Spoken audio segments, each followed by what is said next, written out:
kapsėti ir nebijoti eiti. Nebijoti eiti pas vieną politiką, nebijoti eiti pas kitą, pas trečią, pas 10, pas 101.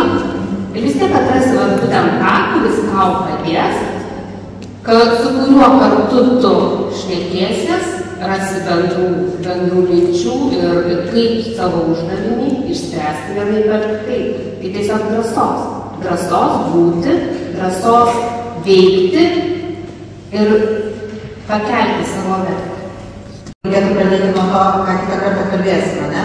O man atrodo, yra labai svarbu kalbėtis apie tos gerosius pavyzdžius, kurie padeda telkti žmonės, ne? Tai kitą kartą, man atrodo, būtų visai smagu išgirsti gerasias praktikas, kaip pavyko pažadinti, išsiplėsti nariais ir kaip labiau atrasti tų bendraminčių. Lyderiai labai svarbu žmonės.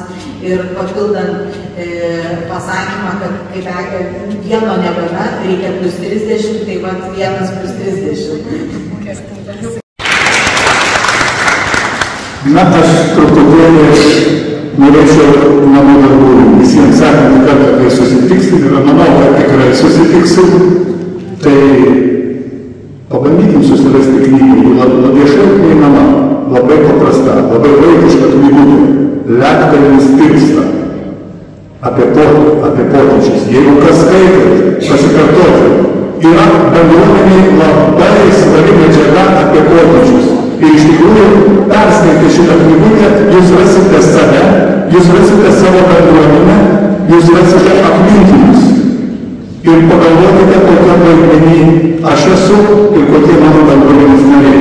Aš neišduosiu paslapties, neturiu tikslo papasakoti juos, bet pabandykite. Ledkalnis tirpsta. Labai nestora knygutė.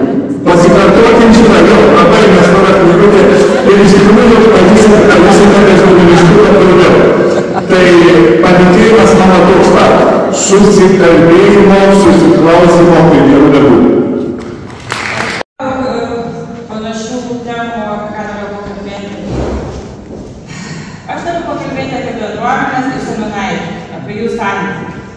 Kadangi pati esu ir bendruomenės pirmininkė, ir tuo pačiu esu ir seminaitė.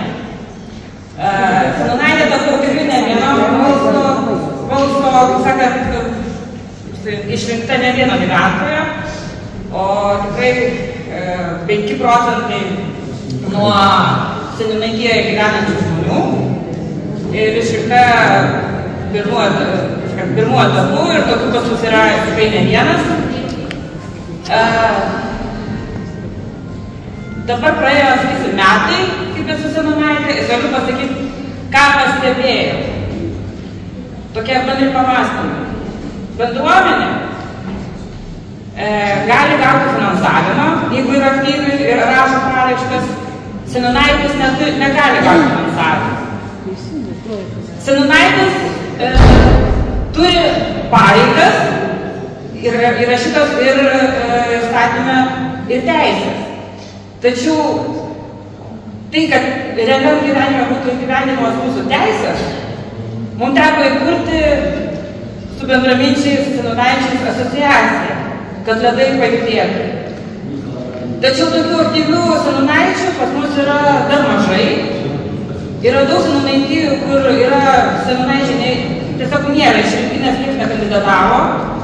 Yra daug seniūnaičių, kurie, kaip sakote, išrinkti vienu balsu ir jie visiškai neaktyvus. Tai aš tiesiog paėmiau mikrofoną į rankas tam, kad paraginti po 2 metų visų bendruomenės pirmininkų arba aktyvių bendruomenininkų, ateikite, kandidatuokite į seniūnaičio poziciją. Tuo pačiu jūs pasitikrinsite, ar tikrai galite atstovauti bendruomenę, ar atsiranda žmonių, kurie jūs patikės ir už jūs balsuos. O jeigu tapsite seniūnaičiais, tai apsijunkite su kitais aktyviais seniūnaičiais ir veikite bendruomenės labui. Nes iš tikrųjų tiek bendruomenės aktyvas, tiek seniūnaičiai tikslai jų yra bendras.